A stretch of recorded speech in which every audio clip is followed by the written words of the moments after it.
నమస్కారం. వార్తలకు స్వాగతం. ముందుగా ముఖ్యాంశాలు. వాడివేడిగా అసెంబ్లీ సమావేశాలు, ఒకరిపై ఒకరు వాగ్వాదం.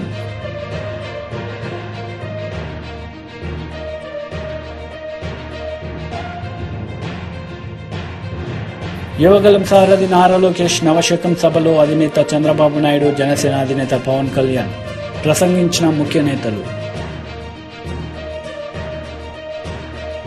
ఆడుదాం ఆంధ్ర ప్రోగ్రాం వీడియో కాన్ఫరెన్స్ లో సీఎం జగన్ పాల్గొన్నారు. ఈ సందర్భంగా ఆయన ప్రసంగించారు. కాకుండా మొత్తం తెలుగు రాష్ట్రాల్లో ఉన్న ప్రతి ఒక్కరికి కూడా మెరీ క్రిస్మస్ ఇన్ అడ్వాన్స్.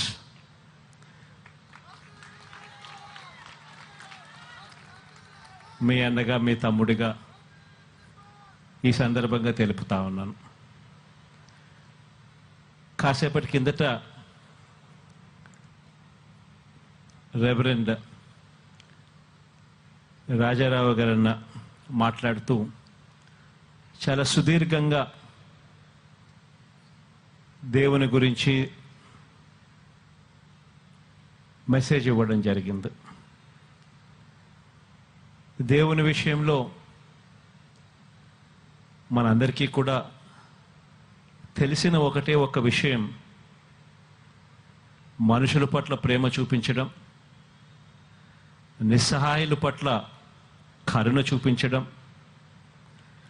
ఆకాశమంతా సహనం ప్రతి మనిషిలోనూ కూడా అలవాటు చేసుకోవడం, అవధులు లేని త్యాగం, మరీ ముఖ్యంగా శత్రువుల పట్ల కూడా క్షమాగుణం.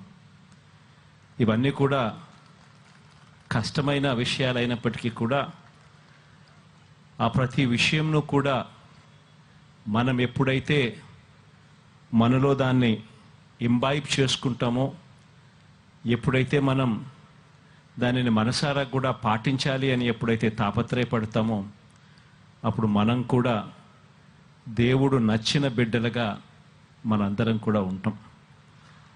దేవుడు ఆ మనసు మనందరికీ కూడా ఇవ్వాలని, రాష్ట్రాన్ని, ప్రజలను దేవుడు ఆశీర్వదించాలని మనసారా కూడా కోరుకుంటూ, క్రిస్మస్ సందర్భంగా అందరికీ కూడా, ఇక్కడ ఉన్న వాళ్లకు, రాష్ట్రంలో ఉన్న, రాష్ట్రాల్లో ఉన్న, తెలుగు రాష్ట్రాల్లో ఉన్న అందరికీ కూడా.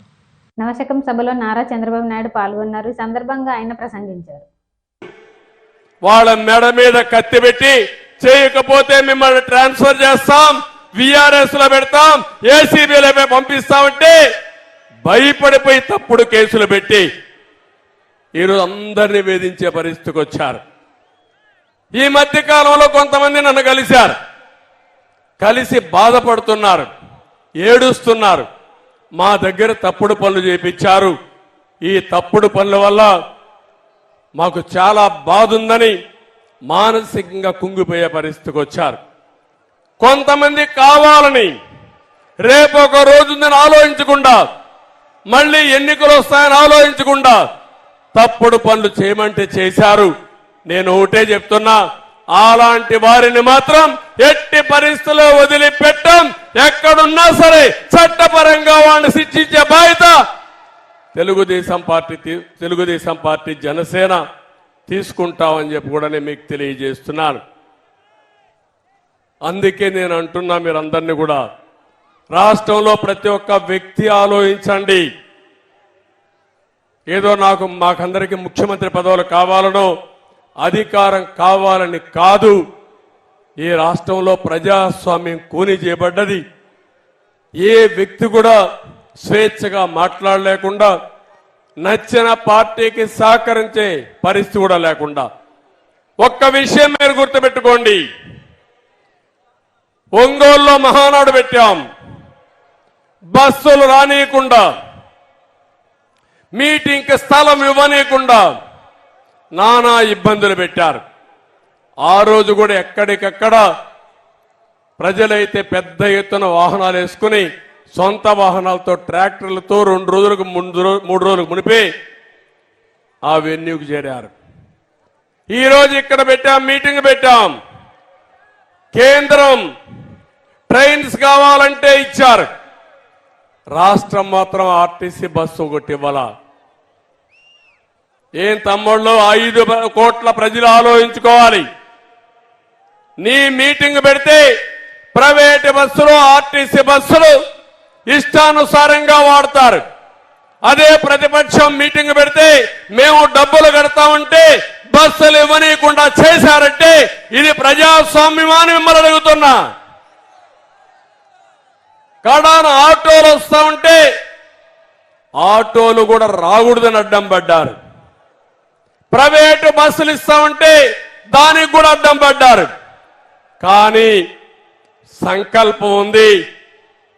మీరు ఎన్ని ఇబ్బందులు పెట్టినా తప్పించుకొని ఈ మీటింగ్కి వచ్చి బ్రహ్మాండంగా జయప్రదం చేశారంటే మిమ్మల్ని అందరినీ మనస్ఫూర్తిగా అభినందిస్తున్నాను.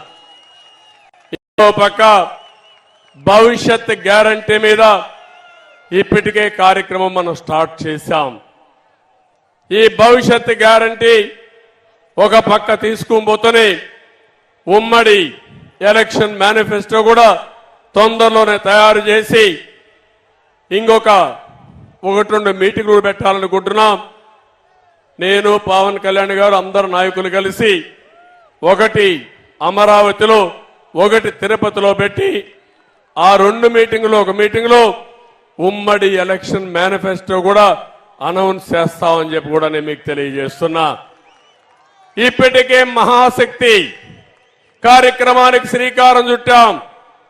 ప్రతి ఒక్క ఆడబిడ్డకి 1500 రూపాయలు నెలకు ఇవ్వడానికి 18 సంవత్సరాల వయసు వచ్చిన వాళ్ళందరికీ ఇస్తున్నాం. ఇంకో పక్క చదువుకునే పిల్లలందరికీ యోగలం సారథి నారా లోకేష్ నవశకం సభలో అధినేత చంద్రబాబు నాయుడు, జనసేన అధినేత పవన్ కళ్యాణ్ పాల్గొన్నారు. ఈ సందర్భంగా పవన్ కళ్యాణ్ ప్రసంగించారు. బయటికి వచ్చి రాజమండ్రి జైలు వాడిని మాట్లాడి ఇన్ని దశాబ్దాలు సుదీర్ఘ రాజకీయ అనుభవంతో జాతీయ స్థాయిలో ఎన్డీఏ లాంటి దీనికి పక్షానికి చాలా కీలకమైన బాధ్యతలు వహించిన వ్యక్తి. ఆయన్ని జైల్లోకి అన్యాయంగా పెట్టడం చాలా చాలా బాధ కలిగించింది. కాంగ్రెస్ నాయకులు చేసిన తప్పుకి సోనియా గాంధీ గారు పెట్టారు జగన్ గారిని జైల్లో. ఆ కక్ష చంద్రబాబు గారి మీద చూపించడం చాలా అవివేకం. ఇలాంటి పరిస్థితుల్లో రాష్ట్ర విభజన జరిగినప్పటి నుంచి 2014 నుంచి విభజన జరిగినప్పటి నుంచి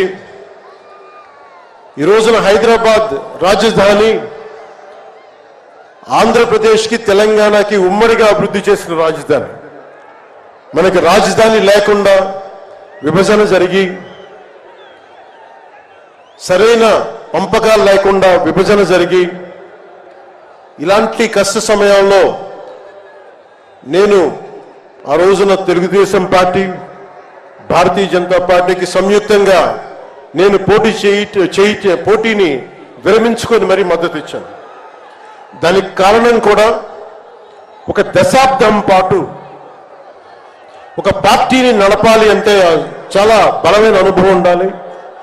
కూర్చొని అనుభవంతో భవిష్యత్తులో పార్టీ చాలా అవసరం అని చెప్పి నేను ఒక దశాబ్ద కాలం పాటు ప్రత్యక్ష రాజకీయాల్లో ఉందాం అని ఆలోచించి ఆ రోజున తెలుగుదేశం పార్టీకి మద్దతు తెలిపాం. ప్రభుత్వం వచ్చింది ఆ రోజున. దురదృష్టవశాత్తు చిన్న అభిప్రాయ భేదాలు కావచ్చు, కమ్యూనికేషన్ గ్యాప్ వల్ల కావచ్చు 2019లో అది ముందుకు తీసుకెళ్ళలేకపోయాం. ఆ తీసుకెళ్ళలేని లోటు, దాని తాలూకు రియాక్షన్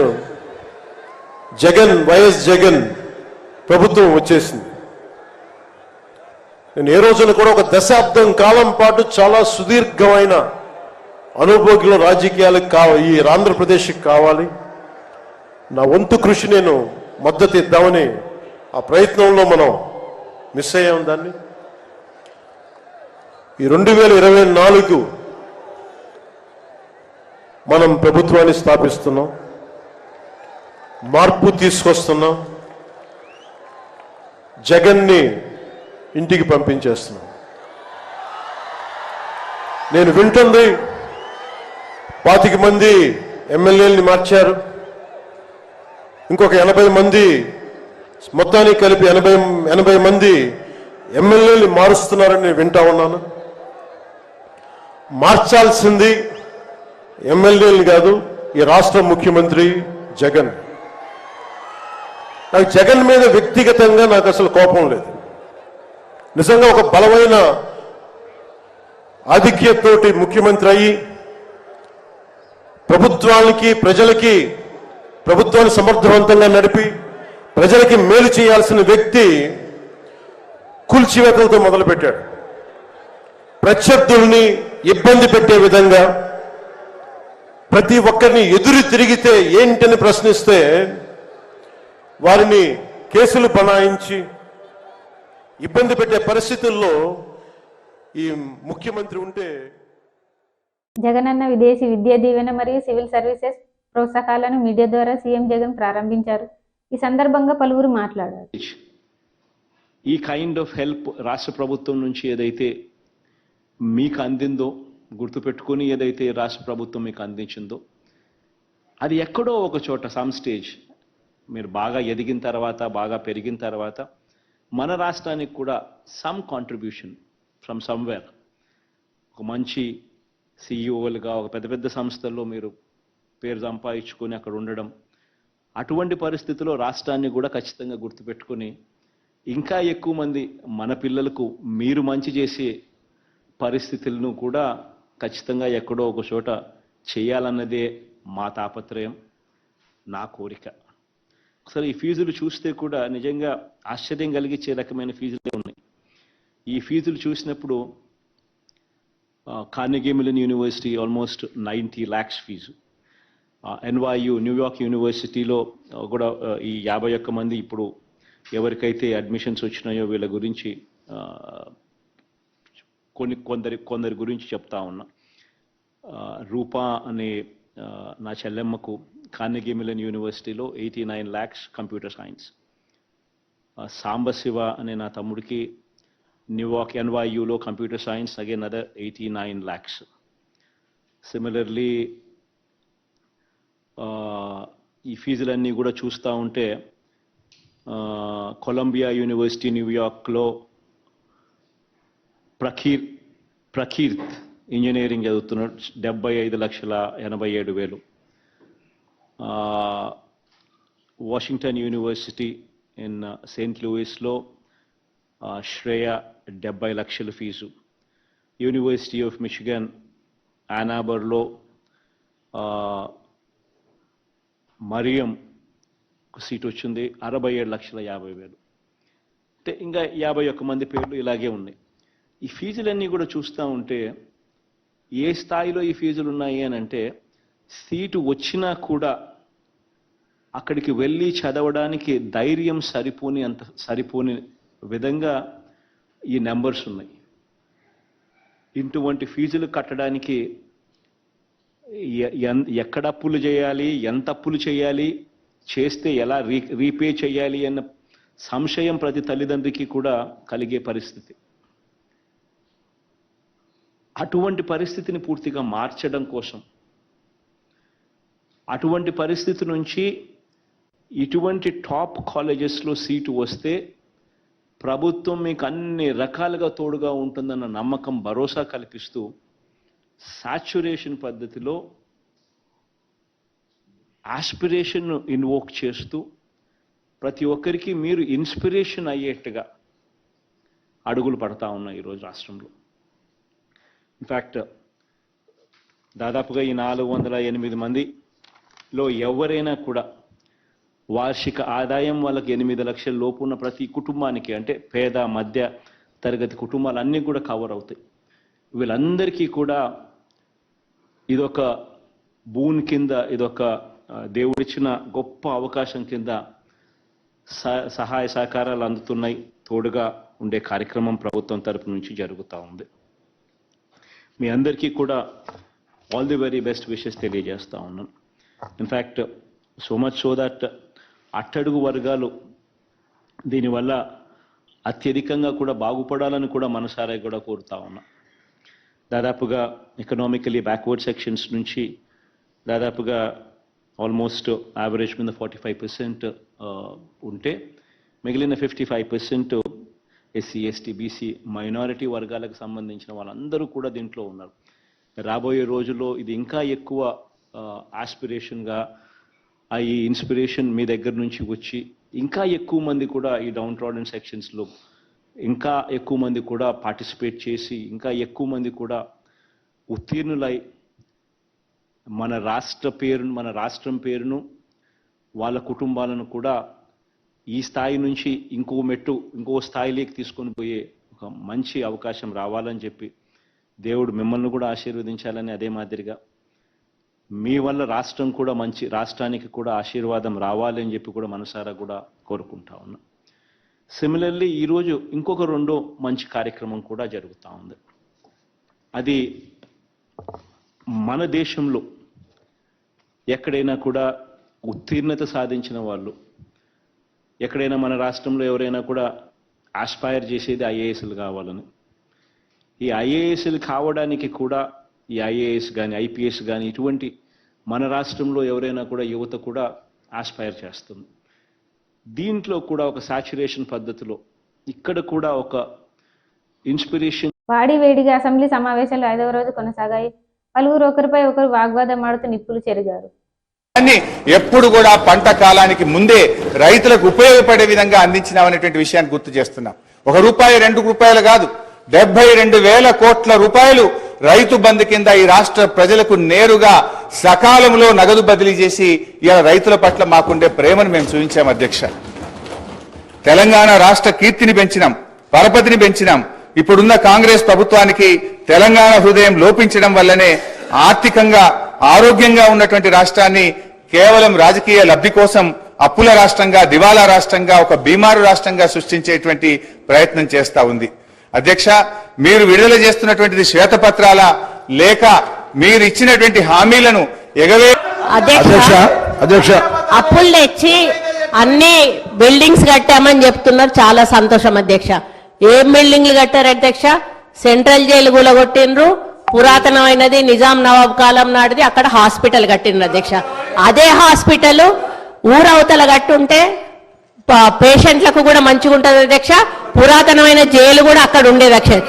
అక్కడ ఎంజిఎం ఉంది, ఎంజిఎం లో సరిగా స్టాఫ్ లేరు అధ్యక్ష. దాన్ని డెవలప్మెంట్ చేయకుండా కొత్త బిల్డింగ్ ఎందుకు కట్టారు, ఆ ప్లేస్ లో ఎందుకు కట్టారంటే వీళ్ళకు పర్సంటేజ్ల కోసం కట్టారు అధ్యక్ష. ఈ రోజు సెక్రటేరియట్ పాత భవనాన్ని కూలగొట్టారు అధ్యక్ష. అంత పెద్ద భవనాన్ని, అన్ని కోట్ల విలువైన భవనాన్ని కూలగొట్టాల్సిన అవసరం ఏముంది అధ్యక్ష? దాన్ని ఇంకొక గాంధీ అధ్యక్ష కూర్చొని చెప్తాను. అధ్యక్ష, మన హరీష్ రావు గారికి గంట సమయం ఇచ్చినా కానీ హరీష్ రావు గారికి గంట సమయం ఇచ్చినా కానీ సమయం సరిపోలేదని అంటున్నారు అధ్యక్ష. సార్ కూర్చో సార్, హరీష్ రావు గారు హరీష్ రావు గారికి గంట సమయం ఇచ్చినా ఆయన తృప్తిగా లేరు అధ్యక్ష. ఎందుకంటే వాళ్లకు మన ఊర్లలో ఏమంటారు? 09. So 22-23, the CAG says 51,082. The white paper says 55,925. So I just want to know who's right. Please correct me, who's right. अब ये पूरे इसमें sir, it took so much of time to go through study.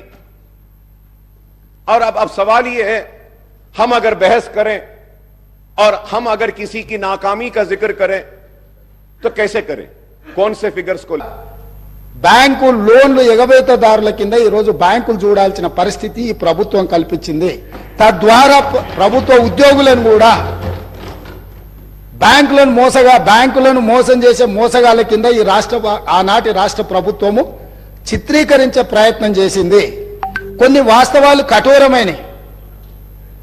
మన కుటుంబ సభ్యుడైనా తప్పు చేసినప్పుడు తప్పును తప్పు అనకపోతే కుటుంబ పెద్దగా మనం కూడా తప్పు చేసిన వాళ్ళమైతాం, ఆ తప్పులో భాగస్వాములమైతాం, ఆ తప్పుకు సహకరించిన వాళ్ళమైతాం. ఈ శ్వేతపత్రము ఎవరినో కించపరచడానికో, ఎవరినో తక్కువ చేసి చూపించడానికో, లేకపోతే మేమేదో రాజకీయంగా ప్రయోజనం పొందడానికో, లేదా మేమిచ్చిన ప్రజలకిచ్చిన గ్యారంటీలను ఎగవేయడానికో ఈరోజు ఇది పెట్టలే. ఇప్పటి వరకు అవాస్తవాలతో, అభూత కల్పనలతో, ఆర్భాటపు ప్రచారాలతో ఈ రాష్ట్రమంతా బాగుంది, మేము అద్భుతాలను ఆవిష్కరించినామని చెప్పుకుంటున్నప్పుడు వాస్తవ పరిస్థితులను ఇక్కడ పెట్టినాం.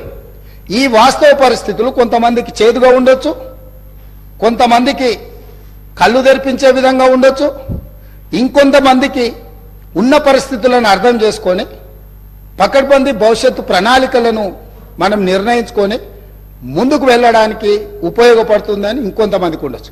మా ఉద్దేశం, మా ప్రభుత్వం ఉద్దేశం, ప్రజలు అన్ని గుర్తించింది కాబట్టి 10 సంవత్సరాల తర్వాత వాళ్ళని అధికారంలో నుంచి ప్రతిపక్షానికి పంపించిండ్రు, మాకు అధికారాన్ని ఇచ్చిండ్రు. అధికారం ఇచ్చిన 10వ రోజే ఎందుకు ఈరోజు ప్రజల ముందు ఈ వాస్తవాలన్నీ పెడుతున్నాము? ప్రజలకు నిజాలు చెప్పి మనకున్న పరిస్థితిని వివరించి కష్టమైన ఈ ప్రభుత్వం నిస్సహాయులకు సహాయాన్ని అందిస్తుంది. 5వ రోజు అసెంబ్లీ సమావేశంలో రాజగోపాల్ రెడ్డి మాజీ మంత్రి హరీష్ రావుపై పలు విమర్శలు చేశారు. కౌంటర్గా మాజీ మంత్రి Harish Rao leader of the house ని టార్గెట్ చేసి మాట్లాడారు. మన హరీష్ రావు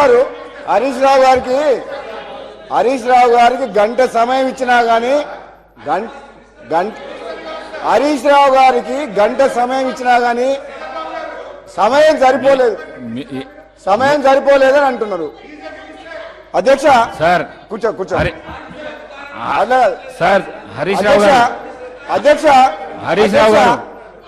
గారు హరీష్ రావు గారికి గంట సమయం ఇచ్చినా ఆయన తృప్తిగా లేదు అధ్యక్ష. ఎందుకంటే వాళ్లకు మన ఊర్లలో ఏమంటారు అధ్యక్ష, మేనమామ సాలు వచ్చిందంట అధ్యక్ష. అంటే ఆయనకు మాటలు చెప్పడంలా, అబద్ధాలను నిజం మాట్లాడలా. ఆ కేసీఆర్ గారు ట్రైనింగ్ మాత్రం కేసీఆర్ కుటుంబ సభ్యులకు మేనల్లునికి మాత్రం చాలా పోలికలు వచ్చినాయి అధ్యక్ష. ఇంత సమయం ఇచ్చిన తర్వాత కూడా మరి గవర్నమెంట్ని ఇట్లా మాట్లాడడం అంటే ఏంటి అధ్యక్ష ఇదంతా? అధ్యక్ష నేను ఎందుకు చెప్తున్నా అంటే మన వ్యక్తిగతంగా నా పేరు తీసుకుంటా అధ్యక్ష. వ్యక్తిగతంగా నన్ను ఏమన్నాడు, నేను ప్రసంగానికి అడ్డు తగులితే ఏమన్నాడు, నువ్వు ఎంత మొత్తుకున్నా నీకు మంత్రి పదవి రాదు అని అన్నాడు అధ్యక్ష. సభా సాక్షిగా మైక్లో ఏమన్నాడు, నేను అడ్డుకుంటుంటే నువ్వు లేచి నిలబడితే మంత్రి పదవి రాదు, కూర్చో అన్నాడు అధ్యక్ష. అన్నాడు. నేనేమంటున్నా, నువ్వెన్నేళ్లు కష్టపడ్డ హరీష్ రావు గారు కేసీఆర్ తర్వాత కేటీఆర్ అవుతారు కానీ నీకు మోసం జరుగుతుంది కానీ వాళ్ళు ఏం చేయరు నీకు. నువ్వు మాత్రం ఎంత కష్టపడ్డా నిన్ను వాళ్ళు నీకు తండ్రి కొడుకులు వాడుకుంటారు తప్పితే నీకు అక్కడ న్యాయం జరగదు. నేను ఒక విషయం చెప్పదలుచుకున్నా రాజగోపాల్ రెడ్డి గారికి, ఆ పార్టీకి. మీ పార్టీ లాగా 50 కోట్ల రూపాయలు ఇచ్చి పిసిసి అధ్యక్ష పదవి కొనుక్కునే కర్మ మాకు అక్కర్లేదు. ఇది ఎవరు చెప్పిండ్రు? స్వయంగా కోమటిరెడ్డి. వార్తలు ముగించే ముందు ముఖ్యాంశాలు మరోసారి. వాడివేడిగా అసెంబ్లీ సమావేశాలు, ఒకరిపై ఒకరు వాగ్వాదం.